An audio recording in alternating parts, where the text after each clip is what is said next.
acá en la parte E van a encontrar más ejemplos de cantidad de movimientos. Vamos a discutir algunos detalles relacionados con el ejemplo que han visto recién del turborreactor y vamos a dar algunos detalles de qué habría que hacer si tuviera que tomar volúmenes de control más complejos y qué tendría o a qué consecuencias me conduce todo eso, que es hablar un poco de lo que es los efectos de capa límite, y van a tener un par de ejemplos de flujo en donde el volumen de control es móvil. Cuando consideramos el volumen de control verde, existía la tácita hipótesis de que el flujo era permanente.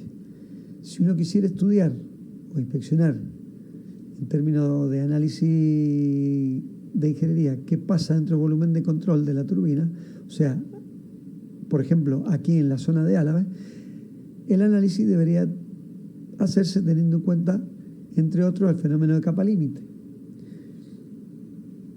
porque tendría que considerar cómo va fluyendo el fluido por a la vez que están fijos y a la vez que están móviles, tanto en el compresor como en la turbina.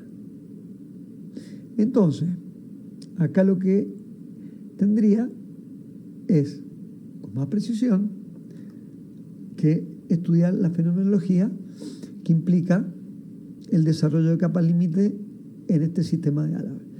Yo tengo una capa límite que al principio es laminar, se va desarrollando turbulenta. Acá, al terminar la Álava se separa y esto genera lo que se llama una estela, un wake en inglés, porque estos álaves están fijos y estos están móviles. Entonces, estos álaves que van pasando interactúan con estas estelas y como esto generalmente es a alta velocidad, también hay ondas de choque que interactúan entre las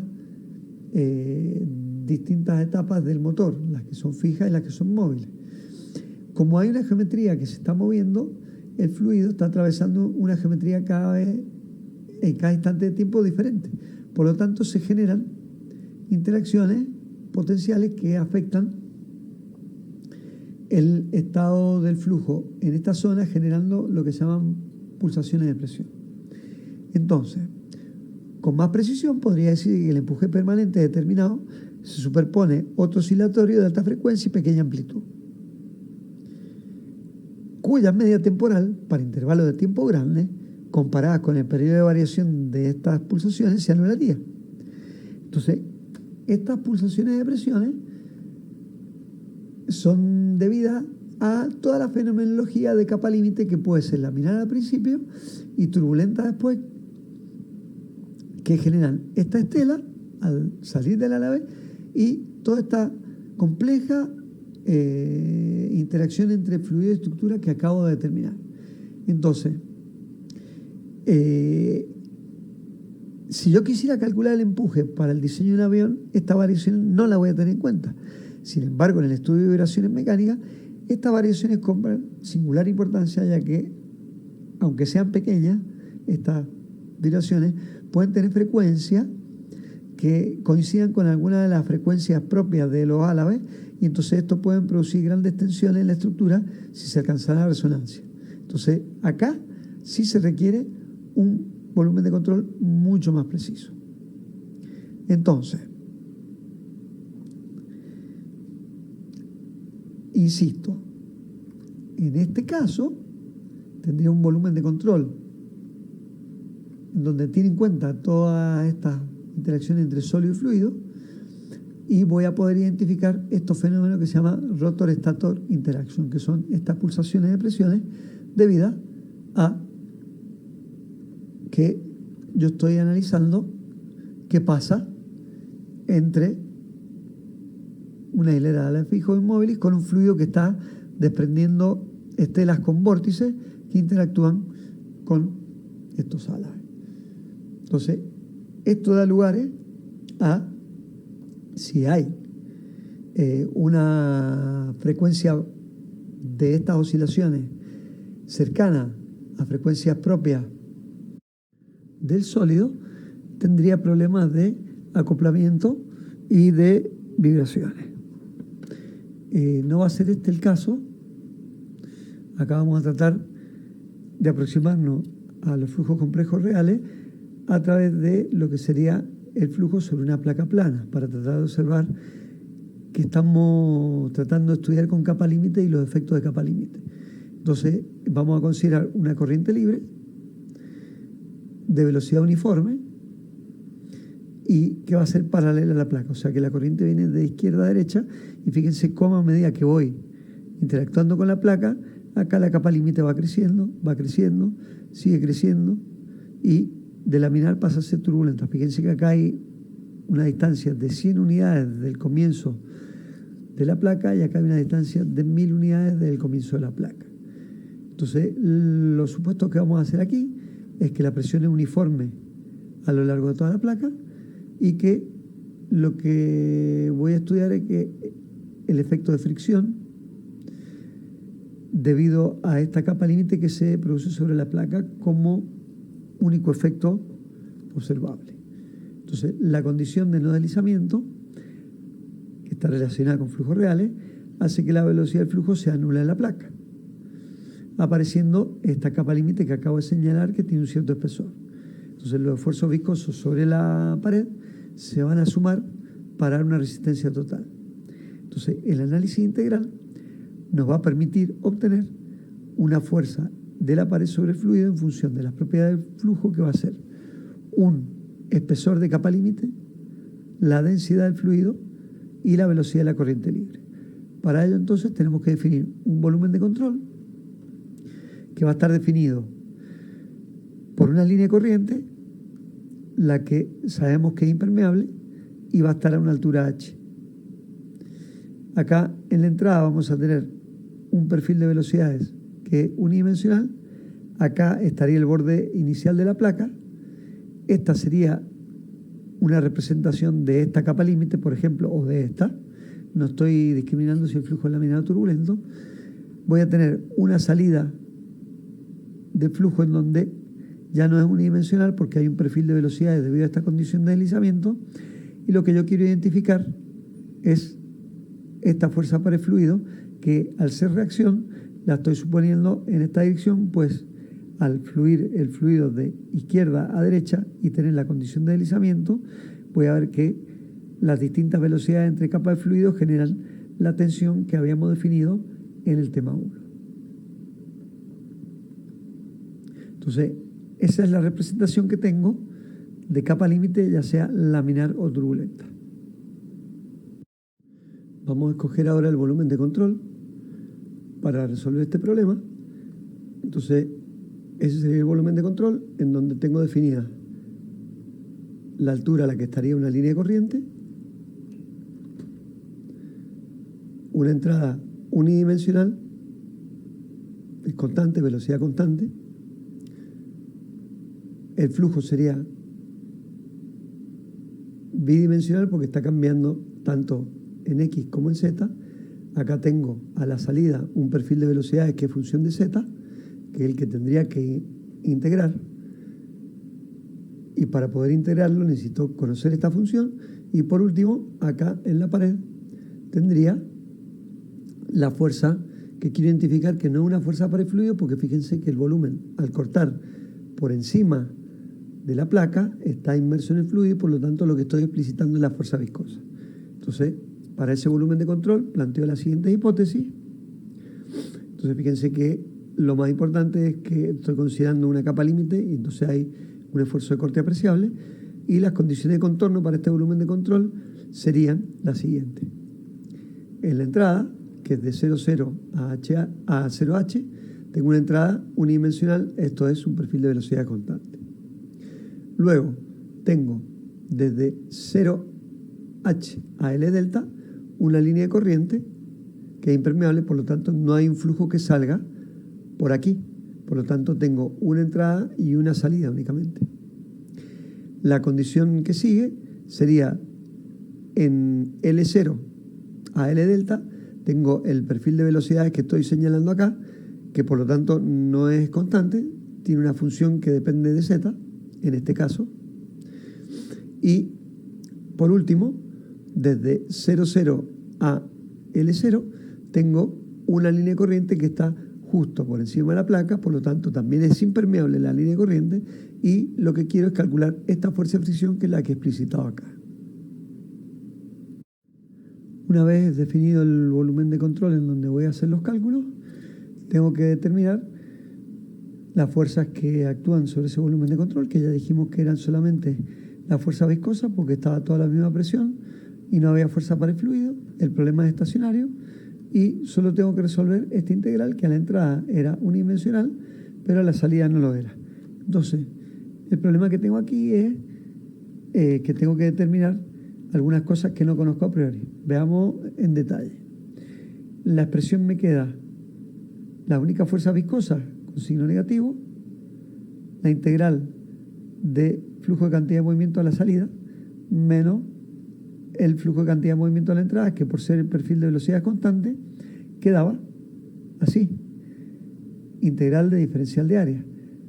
El A es el ancho de la placa y H sería desde 0 hasta el valor, hasta donde está entrando la velocidad, que es desconocido, es el área de entrada. De acá lo que puedo escribir es lo siguiente. Hago un poco de álgebra y esta H, ¿cómo la voy a determinar?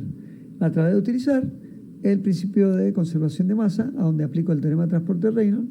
Acá tengo que, por ser el problema estacionario, esto se me anula, me queda esto. Y fíjense cómo esta integral de superficie va de 0 a delta en la salida, lo mismo que tenía acá, que tampoco conozco el delta, menos C0A por H.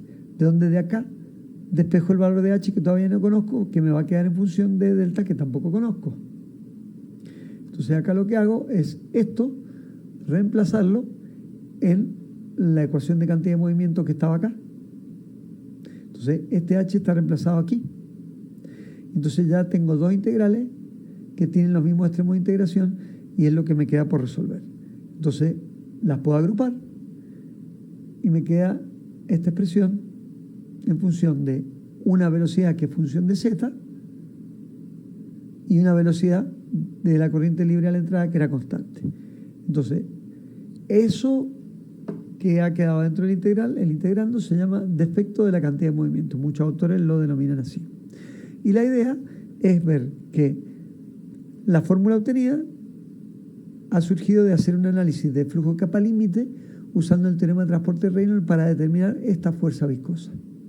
He utilizado continuidad y cantidad de movimiento, y lo que debería tener ahora para poder resolver esta integral es la función C sub z, que me la tienen que proveer o tengo que determinar de alguna forma para poder resolver el problema.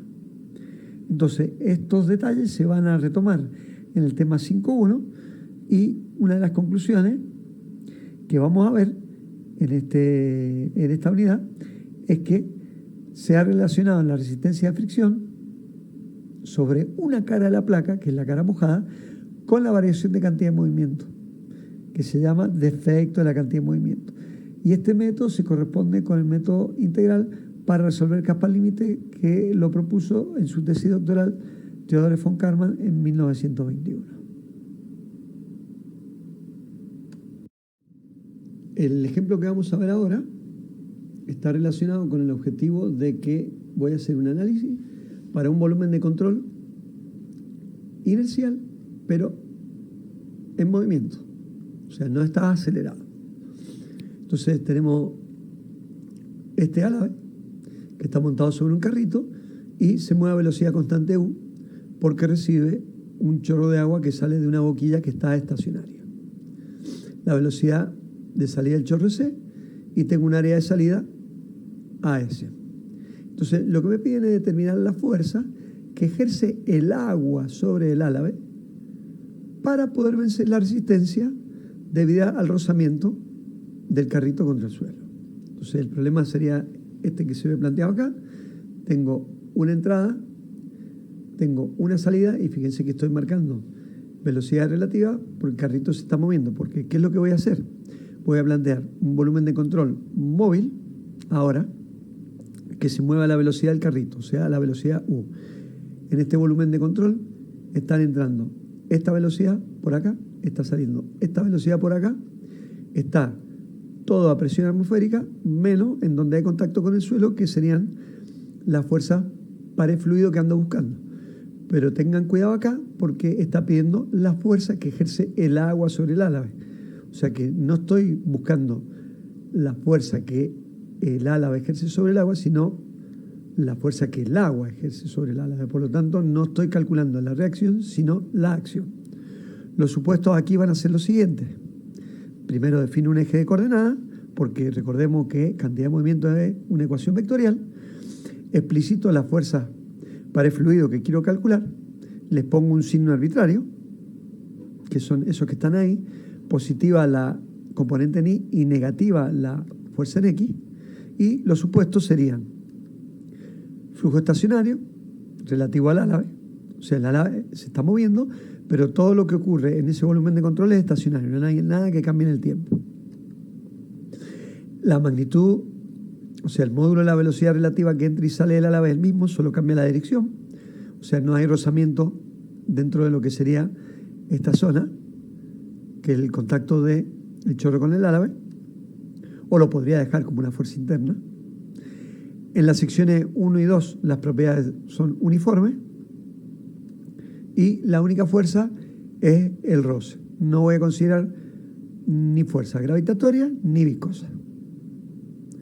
Luego, por último, el flujo incompresible, y aplicando a este problema la ecuación de continuidad mediante el teorema de transporte de Reynolds, puedo simplificar el término que no es estacionario y puedo decir que tengo una entrada y una salida que son ambas unidimensionales. Luego de la ecuación de continuidad, lo que obtengo es esto.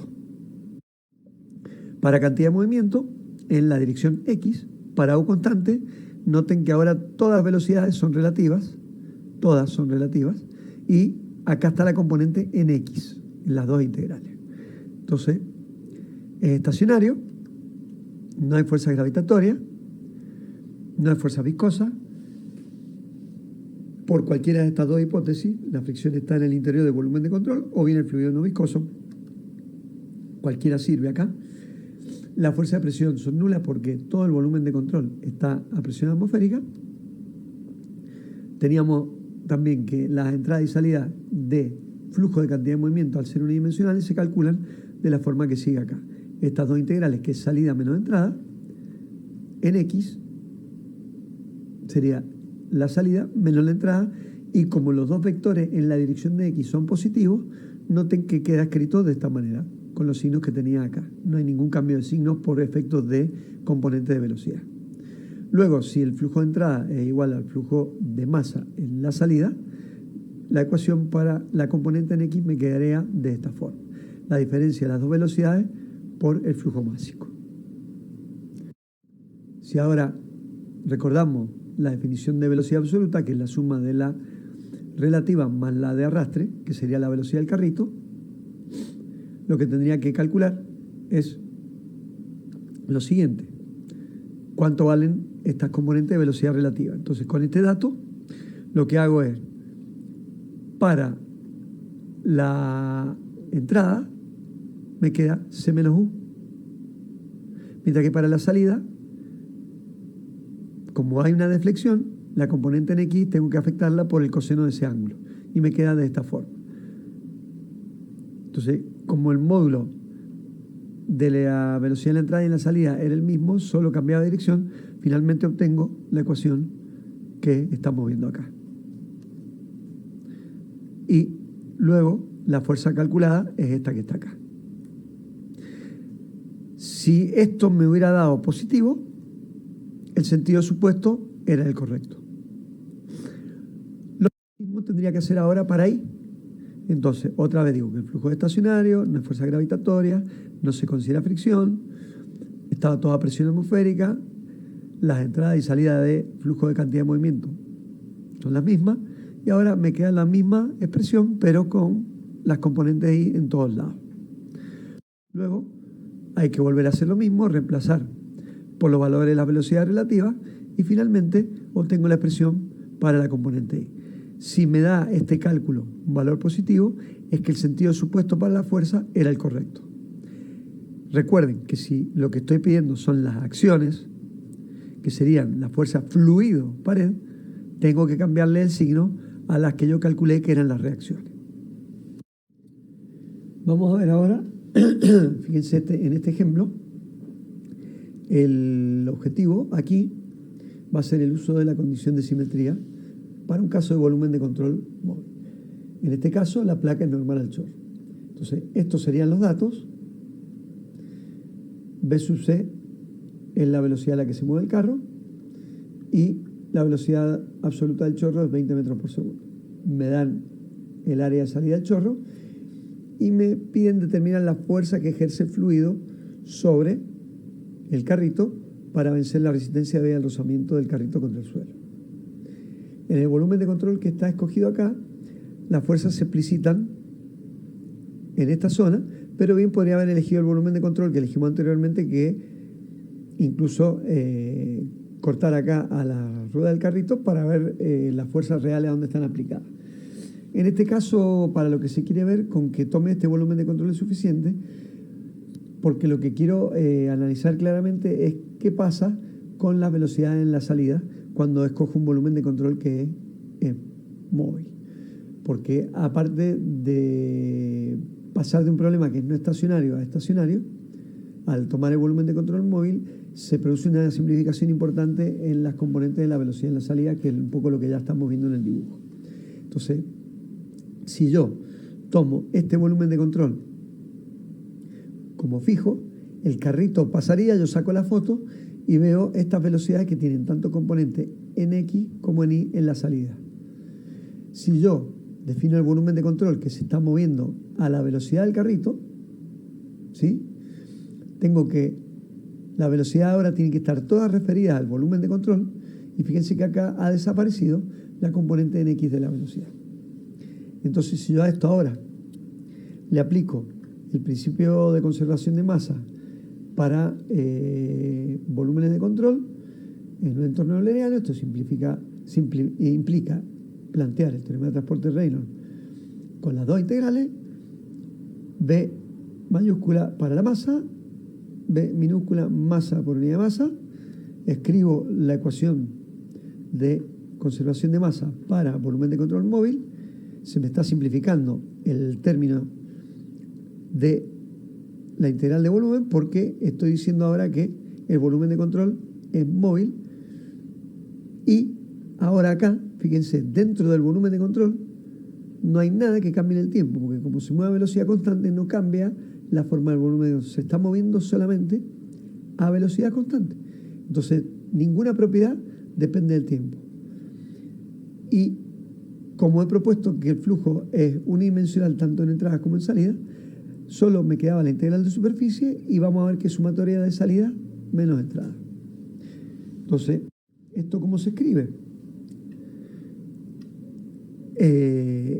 Directamente los dos flujos de salida másico igualado al flujo de entrada. Entonces acá esto que está escrito en inglés es un poco lo que le he referenciado en la transparencia anterior. Estoy tratando de determinar primero las reacciones en X y en Y para luego pasar a calcular, cambiando el signo, la acción, porque me están pidiendo en el enunciado del problema que vea cuál es la acción del agua sobre el deflector. Entonces, al haber elegido este volumen de control, ya hemos dicho que tenemos que satisfacer continuidad, que es el análisis que acabamos de hacer, y también cantidad de movimiento para este volumen de control en donde el flujo es estacionario. Miremos un poquito ahora lo que es la condición de simetría. Si el agua es incompresible, tengo que la densidad no va a cambiar, y nosotros tenemos que tener en cuenta de que el área en la salida 1 va a ser igual al área en la salida 2 y va a ser un medio del área de entrada. Y esto es lo que propone como una de las observaciones que uno hace una condición de simetría. Entonces, al tener esta distribución de áreas, que es bastante lógica, estoy diciendo, si el chorro está entrando con un área definida, a la salida, por conservación de masa y la densidad es constante, las áreas tienen que ser la mitad, porque se reparte la mitad para arriba y la mitad para abajo. Entonces, esto me lleva a concluir de que la suma de las dos velocidades en la salida tiene que ser igual a la velocidad de entrada. Entonces, si observan, como bien decía, la deflexión del chorro es simétrica, y si desprecio la fuerza de gravedad, también puedo concluir de que las dos velocidades deben ser iguales. Eso es la suposición de simetría. Estoy despreciando la fuerza de gravedad, estoy imponiendo que estas dos áreas sean iguales y un medio del área de entrada, y por lo tanto las dos velocidades quedarían idénticas. Y entonces la ecuación de continuidad se reformula y me queda escrita de esta forma. Si calculo, las velocidades serían de 5 metros por segundo en las direcciones que correspondan según vaya la parte superior del volumen de control o en la parte inferior del volumen de control, y solo dirección vertical, no hay componente horizontal. Entonces ahora lo que tendría que ver es cómo aplico cantidad de movimiento para este problema. Escribo el volumen en la ecuación para volumen de control móvil, se simplifica la integral de volumen, me queda ahora el flujo de la cantidad de movimiento para mi problema. Otra vez considero que al ser estacionario esa integral se simplificó y se vuelve a transformar la integral de superficie en una sumatoria, y es lo que está expresado para el eje X en esta ecuación. Fíjense, yo quiero determinar la reacción en la dirección de X, tengo dos salidas ahora de flujo de cantidad de movimiento y una entrada. Noten acá que tengo las velocidades en X y en X. Entonces, del análisis de masa había surgido que tenía esta ecuación. Y entonces, si yo miro en la dirección X, a la salida no hay componente nu. Y esa es una parte importante de la simplificación de haber tomado el volumen de control móvil. Por lo tanto, solo tengo flujo de cantidad de movimiento en la entrada, que es lo que está escrito acá. Y ese sería el cálculo que tengo que hacer, y al reemplazar por los valores, me estaría dando que si yo supongo que la reacción en X iba en la dirección de izquierda a derecha, en realidad va de derecha a izquierda. Si hago lo mismo para la componente Y, acá lo que veo es que tengo direcciones en Y solo en la salida y en la entrada no. Por lo tanto, la componente en Y me queda calculada de esta forma, con lo que ya tengo las dos reacciones.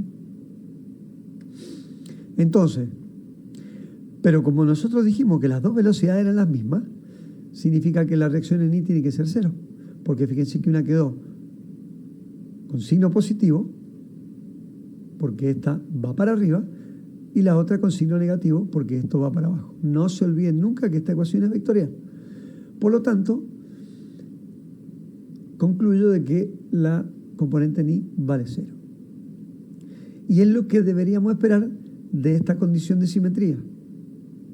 Entonces, en conclusión, hemos aplicado la condición de simetría y es una herramienta potente siempre que se utilice adecuadamente. A veces uno cree que está bajo un caso con condiciones de simetría y no es así. Así que podemos introducir errores importantes al imponerla si el uso no es adecuado. Entonces, hemos calculado las reacciones y entonces podemos obtener otras dos conclusiones importantes de haber utilizado este volumen de control móvil. Fíjense en la primera conclusión. La velocidad relativa en la sección 1 la habíamos calculado que era 5 metros por segundo, hacia arriba, acá. Si yo ahora le sumara la velocidad de arrastre, tendría esta que está acá. Y sería una velocidad que tiene dos componentes, porque yo lo que calculé es que si el volumen de control se está moviendo a 15 metros por segundo y la velocidad calculada era de 5 metros por segundo, la velocidad en forma vectorial en la sección 1 sería 15 metros por segundo en X y 5 metros por segundo en Y. Si hago la raíz cuadrada de estas dos al cuadrado, me queda que el valor este tiene 15,8 metros por segundo con un cierto ángulo. Entonces, la velocidad absoluta cambia después de incidir sobre la placa. Segunda conclusión.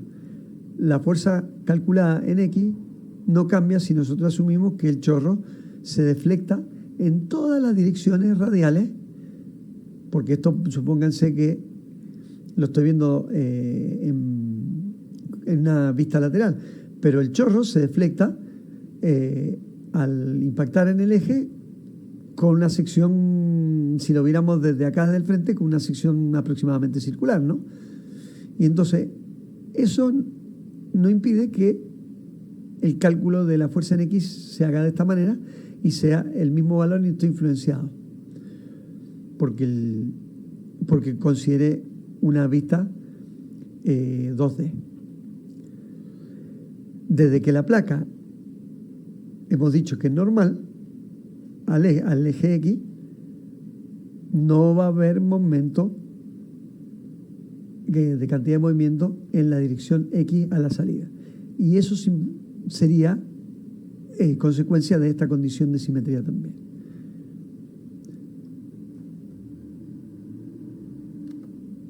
Entonces, recalco, Rx, al tomarlo bajo estas condiciones, o si lo tomara con una condición de salida que fuese a lo largo de toda la placa, recorriendo toda la superficie de salida de este volumen de control, que ahora, por ejemplo, podría ser una superficie lateral de un cilindro, no cambia.